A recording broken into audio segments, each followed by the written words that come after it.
Hello friends, welcome to Simply Learn. आज हम लोग यूपीएससी का मंथली मैगजीन पढ़ेंगे विजन आईएएस का, जिसमें हम दिसंबर मंथ का इकोनॉमी वाला पार्ट कंप्लीट करेंगे। तो लेट अस डायरेक्टली स्टार्ट। तो इकोनॉमिक सेक्शन में पहला आर्टिकल है नॉन परफॉर्मिंग एसेट्स के बारे में। ठीक है, एनपीए के ऊपर प्रीलिम्स में भी और मेंस में गारंटी की क्वेश्चन बनता है हर बार, डायरेक्टली या इनडायरेक्टली। तो इस वाले आर्टिकल को सीरियसली पढ़ने का। इसमें देखिए जानकारी क्या है कि आरबीआई का एक रिपोर्ट आया पहले। तो रिपोर्ट क्या था? Report on trend and progress of banking in India 2021-22। Not very important report, और आपको अवेयरनेस होना चाहिए कि रिपोर्ट कौन निकालता है, आरबीआई निकालता है। इस रिपोर्ट में क्या हाईलाइट किया गया? बताया गया कि ग्रॉस एनपीएस जो है, जिसको जीएनपी भी बोलते हैं, वो 5% घटा है 2017-18 में, जो 9% हो गया था। ये गुड ट्रेंड है, पॉजिटिव ट्रेंड है।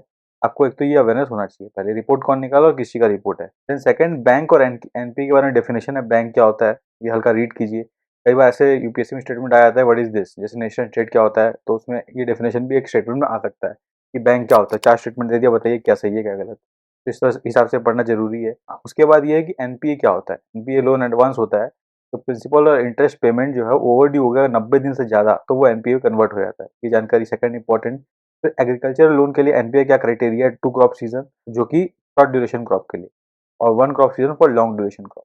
ये आपको कंडीशन अवेयरनेस होना चाहिए। इनफैक्ट ये एनपीए के ऊपर अपने आप में प्रिंस का एक क्वेश्चन इस तरह से बन सकता है। अब देखिए सेकंड जानकारी क्या है, बैंक एसेट और एनपीए क्या होता है। यहाँ पे कैटेगरीज ऑफ एनपीए दिया है, इनका नाम पढ़ लीजिए। लॉस एसेट्स क्या होता है, सब स्टैंडर्ड एसेट्स क्या होता है, डाउटफुल एसेट्स क्या होता है। इनके बारे में डेफिनेशन में कुछ टाइम पीरियड का क्राइटेरिया है। वो क्राइटेरिया खाली आपको अवेयरनेस होना चाहिए, कभी कोई क्वेश्चन आए तो कंफ्यूज नहीं हो। अब एसेट्स ऑफ बैंक क्या होता है, ये जानकारी कभी पूछ देता है बैंक का एसेट और लायबिलिटी क्या, एक बार इनफैक्ट क्वेश्चन आ चुका है। तो इसलिए ये भी आपको बेसिकली, ये डायग्राम में जो ये वाला पार्ट है ना, ये आपको एक बार रीड करना है। Now coming to the next page. देखिए इस पेज में और कोई रिलेवेंट और पढ़ने का है नहीं। Now we directly come to the next article, जो कि है डिजिटल लेंडिंग। आपको पता होगा डिजिटल लेंडिंग क्यों इतना इशू है, क्योंकि कई सारे फर्जी कंपनी भी निकल गए हैं, या फिर ऐसी कंपनियां जो लोगों को डिजिटली मनी लेंड इजीली कर देती है, फिर उनको हैरेस करने लगती है। ठीक है, तो आरबीआई को काफी दिन से ऑब्जर्व किया, उसके बाद डिजिटल लेंडिंग पे गाइडलाइन निकाला। उस टाइम ये आर्टिकल इंपॉर्टेंट बना था एग्जाम पॉइंट ऑफ व्यू से। अपने को खाली ये वाला डायग्राम देखना है कि डिजिटल लेंडिंग क्या होता है, व्हाट इज इट, कि कौन फैसिलिटेट करता है, कैसे फैसिलिटेट होता है, फिर उसके बाद डीएलएस क्या होते हैं। बस इतना ही आपको जानकारी होना चाहिए। ये प्रीलिम्स में पूछा जा सकता है, अदरवाइज नहीं पूछेगा। तो देखिए इसका एप्लीकेबिलिटी पे एक बात है कि जो गाइडलाइन आरबीआई निकाला है, जिसके कंटेक्स्ट में लोग पढ़ रहे हैं डिजिटल लेंडिंग के लिए, वो किन पे एप्लीकेबल है। ये 5 जन एप्लीकेबिलिटी के लिए बताए, ये आपको अवेयरनेस होना चाहिए। ये अपने आप में प्रीलिम का स्टेटमेंट बन सकता है। एक की प्रोविजन पढ़ने का नहीं है। देन दिस एक रिलेटेड न्यूज़ ये है कि आरबीआई ने रिवाइज कर दिया सिक्योरिटी ऑथराइजेशन गाइडलाइंस को। इसके बारे में भी कुछ 2 स्टेटमेंट मैंने हाईलाइट किए हैं, ये आपको अवेयरनेस होना चाहिए। इनपे भी स्टेटमेंट बन सकता है प्रीलिम्स में। और देखिए थर्ड आर्टिकल है रीकैटेगराइजेशन ऑफ अर्बन कोऑपरेटिव्स बैंक। ठीक है, अर्बन कोऑपरेटिव्स बैंक और कोऑपरेटिव एज सच पिछले 2 साल से काफी ज्यादा न्यूज में रहा है, बिकॉज कोऑपरेटिव में एक मिनिस्ट्री ऑफ कोऑपरेशन हम लोगों ने नया बनाया है। इसमें सेंट्रल गवर्नमेंट जो है मल्टी स्टेट कोऑपरेटिव पे डील करती है। ऊपर से अर्बन कोऑपरेटिव्स में पिछले 4-5 सालों में 2-3 बड़े गड़बड़ हो गए, जिसके कारण अर्बन कोऑपरेटिव बैंक थोड़ा खतरे में आ गया था। तो उन पे स्क्रूटिनी थोड़ा बेटर करने के लिए, ईज ऑफ फंक्शनिंग बनाने के लिए आरबीआई ने कुछ गाइडलाइंस और प्रोविजंस बनाए, कुछ रेगुलेटरी फ्रेमवर्क बनाया। तो उसमें से एक फ्रेमवर्क ये है कि 4 टियर रेगुलेटरी फ्रेमवर्क बना दिया अभी यूसीबी की क्लासिफिकेशन के लिए, कैटेगराइजेशन के लिए। तो ये रहा वो कैटेगराइजेशन का चार्ट। आपको ये चार्ट एक बार पढ़ा होना चाहिए। ये अपने आप प्रीलिम्स का स्टेटमेंट बन सकता है। उसके बाद ये फ्रेमवर्क है, उसके बारे में कुछ एडिशनल जानकारी है। एक्सपर्ट कमेटी बनी थी, एक्सपर्ट कमेटी के चेयरमैन कौन थे? एनएस विश्वनाथन। ये एक स्टेटमेंट बन सकता है बिल्कुल। तो ये अवेयरनेस होना चाहिए। तो ऐसे येलो किए हुए 1-2 बात है जो इस फ्रेमवर्क से जुड़े हुए हैं, वो आप बस रीड कर लीजिए एक बार, आपको एग्जाम में इंपॉर्टेंट बन सकता है। तो इसके बाद अदर रिवाइज रेगुलेटरी फ्रेमवर्क, जैसे अब आरबीआई ने और भी इस प्रोविजन के अंदर और भी कुछ बदलाव किए।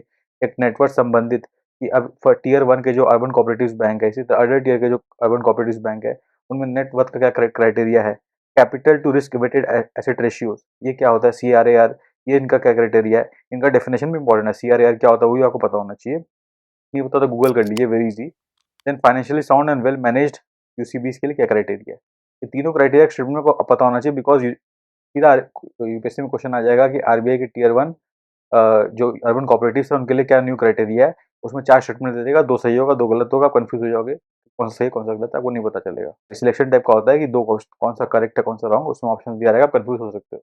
इसलिए रीड करना इंपॉर्टेंट है। अब जो रेगुलेटरी फ्रेमवर्क है अर्बन कोऑपरेटिव्स का, यूनिवर्सल नेशनल बैंक्स और स्मॉल फाइनेंस बैंक्स और रीजनल रूरल बैंक्स, इनके बारे में ब्रीफ कंपैरिजन दिया है। कैपिटल एडिक्वेसी रेशियो इनका क्या होता है, ब्रांच के ऊपर क्या क्राइटेरिया है, कहाँ पे ऑपरेट कर सकते हैं, एरिया का फंडा क्या है, प्राइवेट सेक्टर लेंडिंग का टारगेट क्या है इनके अंदर, इनको शेड्यूल आरबीआई के सेकंड शेड्यूल में डाला जाएगा नहीं डाला जाएगा, क्या क्राइटेरिया है। तो ये पढ़ना वेरी इंपॉर्टेंट, क्योंकि सारे ये सब जो हैं माना इतने न्यूज़ में नहीं है, बट ये इनसे कभी भी अच्छा सा क्वेश्चन बना देगा यूपीएससी कोई भी पैरामीटर लेके।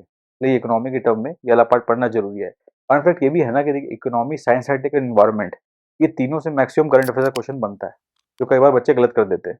कई बार फुल क्वेश्चन ना भी बने ना, तो करंट अफेयर्स एक या दो स्टूडेंट ऐसे डाल देगा तो आपको पता नहीं होगा, तो क्वेश्चन सॉल्व नहीं कर पाओगे। तो उस अंडरस्टैंडिंग से सब बातें देखनी है, तो मन लगा के पढ़ना है इकोनॉमी वाला पार्ट। फिर कोऑपरेटिव बैंक क्या होता है, व्हाट आर कोऑपरेटिव बैंक, इनके बारे में हल्का definition most of the people को अवेयरनेस होगा, जिनको नहीं है उनके लिए मैंने हाईलाइट किया वाला बात, ये आपको रीड करना है। तो स्टैटिक अंडरस्टैंडिंग है इसके अंदर दिया हुआ। तो देखिए इस पेज में और कुछ नहीं है। फिर मल्टी स्टेट कोऑपरेटिव सोसाइटीज होते हैं, जिनके ऊपर बिल लाएगा 2022 के अंदर, अमेंडमेंट बिल था। इसमें ज्यादा कुछ नहीं पढ़ना, आपको पता है type of cooperative working India में कौन कौन से हैं। जैसे कोऑपरेटिव क्रेडिट सोसाइटीज होते हैं, वैसे ही आपको देखने मिलेगा प्राइम ये producer cooperative societies, cooperative farming societies, housing cooperative, marketing cooperative, consumer cooperative. इनके नाम और इनके बारे में की फीचर आपको इसी डायग्राम में मिल जाएगा। आपको रीड करके सेल्फ के लिए एक शॉर्टकट बना लेना, जिससे आपको कीवर्ड से अंडरस्टैंडिंग हो जाए, क्या आपको याद रहेगा। फिर इस आर्टिकल में और कुछ इंपॉर्टेंट नहीं है। तो देखिए ये आर्टिकल है competition law and big technology companies. अब देखिए आपको पता होगा गूगल, अमेजन, ये सब काफी न्यूज में रहे कंपटीशन लॉ के संबंधित में, ठीक है, एंड्रॉइड ऐप के लिए, अपने अपने प्रैक्टिसेस के लिए। तो आपको बेसिकली समझना कंपटीशन क्या है, बेसिक डिफरेंस सबको पता होगा। स्टैटिक जो इकोनॉमिक पढ़ा नहीं पता तो इससे पढ़ सकते हैं कंपटीशन क्या है। इसमें क्वेश्चन बन सकता है मार्केट स्ट्रक्चर क्या होता है, 4 type main types of competition क्या क्या होते हैं, इनमें ये डिटेल दिया है। ये डायग्राम भी आप देख सकते हो अवेयरनेस के लिए, ठीक है। देखिए ये सब फंडामेंटल बातें हैं, ये सब इकोनॉमिक स्टैटिक्स में पढ़ते हो, पर आपने नहीं पढ़ा तो अभी मौका है, यहीं पढ़ लीजिए, क्योंकि ये सब क्वेश्चन कभी बन सकता है और आपके अंडरस्टैंडिंग के लिए जरूरी है। फिर ये सब बात और कोई जानकारी इंपॉर्टेंट नहीं है। इस आर्टिकल में एक और जानकारी है, national company law appellate tribunal NCLAT जो होता है, इसके बारे में हल्का जानकारी दिया कि ये कंपनीज एक्ट के अंदर बना गया था। ये अपीलेट ट्रिब्यूनल है जो कंपटीशन कमीशन ऑफ इंडिया के द्वारा गिव डायरेक्शंस, ऑर्डर्स और फाइंडिंग्स पे अपील सुनता है, अगर किसी को गलत लगता है तो। ये एक्स पोस्ट अप्रोच फॉलो करता है और ये पेनलाइज करता है एंटी कॉम्पिटिटिव बिहेवियर को। तो आपको ये अवेयरनेस होना चाहिए, ठीक है। इट इज वेरी इंपॉर्टेंट, क्योंकि अपीलेट ट्रिब्यूनल्स के बारे में ना हल्का लोग कंफ्यूज है, और कुछ कुछ अपीलेट ट्रिब्यूनल्स लास्ट ईयर बंद कर दिए गए थे। आपको कंफ्यूजन ना हो इस कारण से आपको ट्रिब्यूनल्स के बारे में खासकर कोई स्टेटमेंट आता है तो बेसिक अवेयरनेस होना चाहिए। Now coming to the next thing, ये देखिए एग्जाम के लिए इंपॉर्टेंट वाला आर्टिकल नहीं है, इसको हटा दीजिए। अगला आर्टिकल है लैंड टाइटलिंग। टाइटलिंग, ठीक है ना, लैंड का टाइटलिंग, लैंड रिकॉर्ड्स के ऊपर जानकारी है, ठीक है। एग्जाम के लिए इंपॉर्टेंट बात है, इसमें मॉडल कंक्लूसिव एक लैंड टाइटलिंग एक्ट बनाया गया था गवर्नमेंट के द्वारा, उसके संदर्भ में जानकारी। इसके बारे में पहले बताया कि लैंड टाइटलिंग क्या होता है, वो आपको समझना है, बेसिक जानकारी। इसका की फीचर पढ़ने की जरूरत नहीं है, नॉट वेरी इंपॉर्टेंट। देखिए प्राइस मॉनिटरिंग सेंटर्स, ये जो है ministry of consumer affairs, food and public distribution ने है, उन्होंने एक प्राइस मॉनिटरिंग सेंटर सजेस्ट किया था, जिससे कि क्रिटिकल गुड्स जो डिस्ट्रिक्ट में आते हैं उनके बारे में आपको मॉनिटर कर सको, ताकि कभी भी उस गुड्स का कमी या बहुत ज़्यादा इन्फ्लो ना हो जाए जो मार्केट को हैम्पर कर सकता है। तो इसके बारे में जानकारी है, बस बेसिक आपको बताना चाहिए कि प्राइस मॉनिटरिंग सेंटर्स किस मिनिस्ट्री के अंदर आता है और क्या पर्पज है, दैट्स इट, नथिंग मच। फिर देखिए न्यूज इन शॉर्ट्स है। न्यूज इन शॉर्ट्स के अंदर आपने को इंडिया स्किल्स रिपोर्ट दिया है, जो कौन बनाया है, वीबॉक्स, एआईसीटीई और CI, confederation of Indian industry, ये और कुछ मिलके ये रिपोर्ट रिलीज करते हैं, जिसका नाम है इंडियन स्किल्स रिपोर्ट। उसके कुछ हाईलाइट्स वाले बात है, आप पढ़ सकते हो, पर ये एग्जाम में डायरेक्टली पूछने लायक बात नहीं है। कई बार ऐसे इसमें स्टेटमेंट बन सकता है कि स्टेडीली इंडिया में एम्प्लॉयमेंट घटा या बढ़ा, उस हिसाब से आप ये हल्का रीड कर सकते हो, बट मेनली ये क्वेश्चन इंपॉर्टेंट है, इंडिया स्किल्स रिपोर्ट कौन निकालता है। फिर देखिए दूसरा आर्टिकल ये है कि public financial management system, PFMS. आपको पता होगा पब्लिक अकाउंट्स कमेटी एक कमेटी है पार्लियामेंट की, जो बहुत पुरानी कमेटी है, उसके अकॉर्डिंग कुछ बातचीत हुआ तो पब्लिक फाइनेंस मैनेजमेंट सिस्टम का क्वेश्चन में आया। अब ये पीएफएमएस क्या है, ये कब इंट्रोड्यूस किया है, कौन सी मिनिस्ट्री के अंदर आता है, सबकी पर्पस क्या है, ये आपको प्रीलिम्स एग्जाम पॉइंट से पता होना चाहिए, जो हाईलाइट किया। और उसके बाद देखिए नेक्स्ट आर्टिकल क्या है, जीएसटी काउंसिल का 40th मीटिंग हुआ। तो जीएसटी काउंसिल क्या है उसके बारे में जानकारी यहाँ हाईलाइट किया, वो इंपॉर्टेंट है, कॉन्स्टिट्यूशनल स्टैटिक पार्ट है। अगर आप पहले पढ़ लियो तो यहाँ स्किप कर सकते हो, बट इतना अवेयरनेस कम से कम होना चाहिए। तो क्या की मेजर्स लिए गए, ठीक है ना, डीक्रिमिनलाइज किया गया जीएसटी ऑफेंस को, डबलिंग किया गया थ्रेशोल्ड टैक्स अमाउंट को, फिर रिड्यूस जीएसटी किया गया हस्क ऑफ पल्सेस पे, पल्स अगर दाल है तो जो हस्क होता है उस पर जीएसटी को कम किया गया, और फिर इथाइल अल्कोहल के भी जीएसटी को कम किया गया।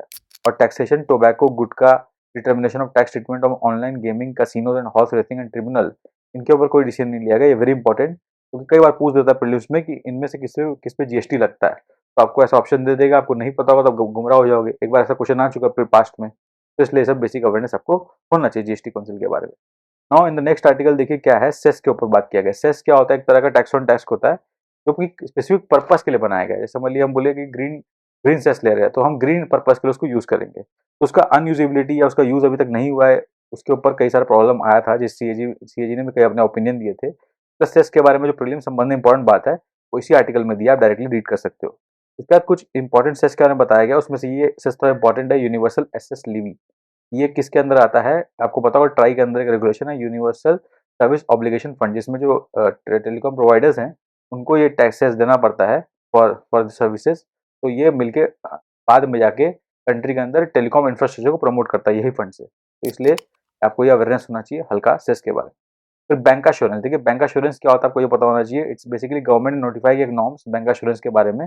बैंक एश्योरेंस एक अरेंजमेंट है बैंक और इंश्योरेंस कंपनी के बीच में, जो अलाउ करती है इंश्योरेंस कंपनी को अपना प्रोडक्ट सेल करने के लिए बैंक्स के क्लाइंट बेस पे। दिस इज द मेथड, एक अप्रोच है बेसिकली जिस तरह से काम करती है। तो कोई अवेयरनेस होना चाहिए इसके बारे में, कभी एक स्टेटमेंट बन सकता है प्रीलिम्स के अंदर।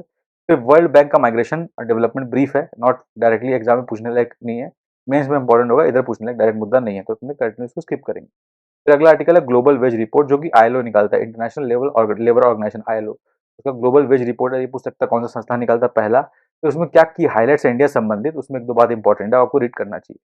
फिर एक्सक्लूसिव इकोनॉमिक जोन क्या होता है, देखिए एक इंटरनेशनल लॉ होता है UN clause, united nation convention of law of the seas, यहाँ पे लिखा होगा, हाँ ये रहा। यूएन क्लॉज के अंदर एक एक्सक्लूसिव इकोनॉमिक जोन एक टेरिटरी होता है, एक रीजन होता है पानी के अंदर, जो कि टेरिटोरियल सी से लेकर 200 नॉटिकल माइल्स तक जाता है, वो वाले एरिया को ईजी बोलते हैं।